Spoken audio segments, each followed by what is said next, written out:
Okay, quick check-in. Has anyone here ever opened TikTok at like 7:42 a.m., still half asleep, and by 7:46, you're convinced you have ADHD, autism, OCD, aphantasia, rejection sensitive dysphoria, and somehow also main character syndrome all before breakfast? Because same. And it's not that that content is totally off. Some of it is spot on, scary spot on, which is usually the moment that your brain goes, wait, is this me? Am I the example? And then suddenly your For You page is like, welcome to neurodivergent talk. We've been expecting you. Look, I get why it happens. The internet is basically a giant personality quiz that never ends. We all like feeling seen. We all like shortcuts that help us explain why we do the weird things that we do. And honestly, curiosity is healthy. So instead of judging this trend or clutching our pearls about what the youth are doing, let's treat it with some curiosity, not panic, not doom, not these kids and their phones energy, just curiosity. Because there is something interesting going on here, and it's worth unpacking without rolling our eyes or pretending that the internet isn't shaping how people understand themselves. So, for the next few minutes, let's look at this whole self diagnosis moment in a way that's grounded, honest, and still a little fun. Because mental health is serious, but talking about it doesn't have to feel like a root canal. So, here's where we're going today. Think of this like the menu for the next 10 minutes. First, we're talking about why social media basically turned into the internet's waiting room. Because at this point, half the population is Googling symptoms and the other half is diagnosing themselves between TikTok dances. Then we'll look at what actually happens when people self diagnose online. Spoiler alert, it's not always wrong, but it's rarely the whole story. After that, we'll talk about where things go sideways. Not in a catastrophic way, just in a, oh, I didn't think about that part kind of way. And why those small missteps matter in real life. And from there, we'll shift into how clinicians can respond without turning into the fun police. Because nobody wants to be the therapist who shuts people down in the second that they say, so TikTok told me I might have, dot, dot, dot, dot, dot. And finally, we'll look at how to help clients use social media without losing the plot. Not banning it, not fear mongering, just helping people think about the content that they consume so that they don't diagnose every personality quirk as a disorder. So that's our roadmap. Hopefully, it'll be entertaining while still being useful. So let's start with that big question. How did social media become the world's unofficial mental health waiting room? Like, when did TikTok become the intake coordinator for half of the population? First, people want language for what they feel. Humans love labels. We love categories. We love those little, okay, that explains a lot moments. Before social media, most people didn't have access to a therapist level vocabulary. Now you can learn what executive dysfunction is between videos of people making whipped coffee. It's convenient, even if it's not always accurate. And then you can add in identity exploration. Teens and young adults have always tried on identities like outfits. That's developmentally normal.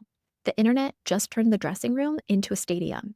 Instead of comparing yourself to the 15 people in your high school cafeteria, you're comparing yourself to millions of people posting videos about their brains, their habits, their trauma, their diagnoses. Everything feels relatable when you're 19 and tired, or even 38 and tired. Now, let's sprinkle in the algorithm. The algorithm has one job: to keep you scrolling. It does not care about nuance or context. It does not care about facts. It cares about watch time. So the minute that you pause a video about ADHD, you've basically RSVP'd yes to the ADHD content party. You watch one clip, now your whole feed thinks that you live in executive dysfunction land. This relate, repeat, identify loop happens quick, sometimes too quick. And then there's access, real access. To get formal evaluation, you need money, time, transportation, a parent who's supportive, a clinician who actually has openings, and an insurance company that doesn't decide that you're a luxury purchase. For a lot of people, that's not happening. So where do they go? TikTok, Instagram, ChatGPT, YouTube, places that feel open, free, and less intimidating. All of this creates a perfect storm, a mix of empowerment and misinformation. On one hand, people feel less alone. They finally hear somebody describing something that they felt for years, and that part is really beautiful. But on the other hand, the internet tends to flatten everything into quick, catchy, oversimplified sound bites, and that part is less beautiful. But this is how we got here. Social media didn't magically become a therapist. It became the waiting room for people because people needed one. So let's talk about what actually happens when people self-diagnose online, because it's easy to roll our eyes at it, but if you zoom in a bit, it makes a lot of sense. First, self-diagnosis isn't new. Google has been telling people that they're dying since like forever. And before that, people used WebMD like it was the Bible. And before that, people asked their aunt who read one article in 1987. The only difference now is that self-diagnosis is way more visible and way more social. And it's happening in public comment sections instead of in private spiral sessions at 1 a.m. Here's the heart of it. People want community. They want a label that explains why they struggle with something that everyone else seems to handle fine. They want a name for the thing that they've been carrying around for years. And a diagnosis can feel like a map. Even if it's not perfect, it's still a direction. For a lot of people, that label isn't the destination, it's the starting point, a stepping stone, something that says, hey, maybe there's actually framework for this thing that I've been dealing with. They're not trying to replace therapy, they're trying to feel less lost. And honestly, I get it. Online communities make this even more potent. You can say, I think I might have fill in the blank, and instantly 50 people respond to you with, OMG, same. Here's what helped me, or you're not alone. And that kind of connection is really powerful. And for some people, it's the first time that they feel seen by anyone. So when people self diagnose online, it isn't always about accuracy, it's just often about belonging, understanding, trying to feel normal in a world that makes them feel anything but. And yes, it gets messy sometimes, but at the core, it's usually about humans trying to find their people. All right, so let's talk about where this whole self diagnosis trend goes off the rails a bit, because there are moments when the internet gets a little too confident with its clinical skills. First, social media turns symptoms into sound bites. And when symptoms get chopped into 15-second clips with catchy captions, and normal human feelings suddenly look like disorders. Feeling sad after a long week must be depression. Forgetting your keys? ADHD for sure. Getting nervous before a tough conversation? That's obviously an anxiety disorder. And a lot of the time, these are just human moments. Then there's the therapy language issue. Teens are walking around dropping words like dissociation, narcissistic abuse, trauma bond, gaslighting, executive dysfunction, and attachment wound, the same way we used to say, I'm tired. The vocabulary is impressive, but the nuance is missing. Therapy words aren't Pokemon cards. You can't just collect them and suddenly you're licensed. Another spot where things get murky is severity and timeliness. Social media doesn't explain that symptoms have to last a certain amount of time or cause impairment or show up consistently or linked to context. A lot of people see one trait and assume it's a whole diagnosis. And it's like reading a chapter of a book and deciding you know the entire plot. And then there's the mass contagion effect, which sounds dramatic, but it is real. We've seen waves of people developing tics after watching TikTok creators with Tourette's. We've seen teens faint from mild fentanyl exposure videos because they expect to faint after seeing others react that way. It's not intentional, it's the brain mirroring what it sees. And another big issue, people assume symptoms automatically equal a diagnosis, except the same symptom can belong to 10 different things. Trouble concentrating, could be ADHD, could be anxiety, could be grief, could be burnout, could be 4 hours of sleep and a venti iced coffee. Without context, everything looks the same. And finally, we can't ignore the rise of quick fix telehealth. There are platforms that will diagnose you with ADHD faster than it takes DoorDash to deliver your food. Some of these services are thoughtful and legitimate. Others feel like fast fashion version of mental health care, quick, easy, trendy, but not built to last. So yeah, things do go sideways, not because people are dramatic, but because the internet simplifies things that were never meant to be simple. So let's talk about how clinicians handle all of this without becoming the fun police, because nothing shuts a client down faster than the classic, well, actually, tone that nobody asked for. The first step is curiosity, real curiosity. If a client walks in and says, so TikTok thinks I have ADHD, please don't hit them with, TikTok isn't a doctor lecture. Ask something like, tell me what made that video hit for you. You learn so much more from that than correcting them. And honestly, wanting answers is very normal. Wanting patterns to make sense is normal. A lot of ADHD content goes viral because it taps into very real feelings. Being overwhelmed, losing track of time, forgetting everything except the most random details imaginable, or needing a level of stimulation that makes no sense to anyone but you. And dopamine, let's talk about it.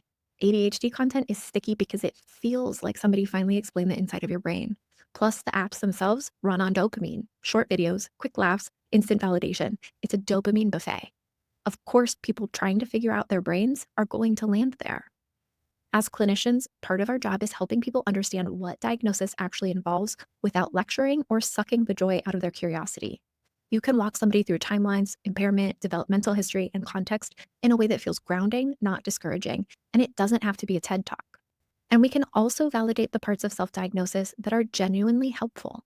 Sometimes a person finds a word that clicks. Sometimes they find community or they stop feeling broken. Sometimes they learn that there's a reason that they struggle with things that others breeze through. That's not harmful. We can help clients separate what's relatable from what's actually affecting their functioning. Liking ADHD means doesn't mean you have ADHD. Needing 3 alarms to wake up doesn't mean you're neurodivergent. But if someone is losing jobs, missing deadlines, burning through dopamine like it's oxygen, and living in a constant cycle of why am I like this, that's worth paying attention to. This is where the self diagnosis moment becomes useful. It opens the door to conversations about identity, needs, distress, and what their day to day life actually feels like. If we shut that door too fast, they might turn back to the internet where nuance goes to die. So instead of being the diagnosis police, we can be the guide who helps clients make sense of what they're seeing online. We can help them stay curious without getting swept into the algorithm's version of, you have everything on this list. So, how do we help clients use social media without getting swept into the vortex of every trending diagnosis? Because banning social media isn't happening, and honestly, it shouldn't. There's good stuff there. We just need people to use it with a little more intention. A great starting point is teaching clients how to vet sources, not in a condescending way, just in a simple, practical way like, is this person a licensed professional? Or are they speaking from lived experience, or maybe both? Are they selling something? Are they giving general info or direct advice? It doesn't have to be complicated, it's basically digital street smarts. Then there's the power of slow thinking, helping clients shift from this sounds like me, so it must be me, to this sounds like me, but let's check it. That pause, that tiny bit of space, it changes everything. It stops the spiral and lets curiosity take over instead of fear or certainty. We can also help separate identity from diagnosis because a diagnosis is a tool, not a personality. If somebody says, I'm ADHD, it's okay to gently reframe it to, you live with ADHD traits, but that's not the full story of who you are. The goal isn't to erase their self understanding, it's to make room for a fuller one. And social media content, it's information, not instruction.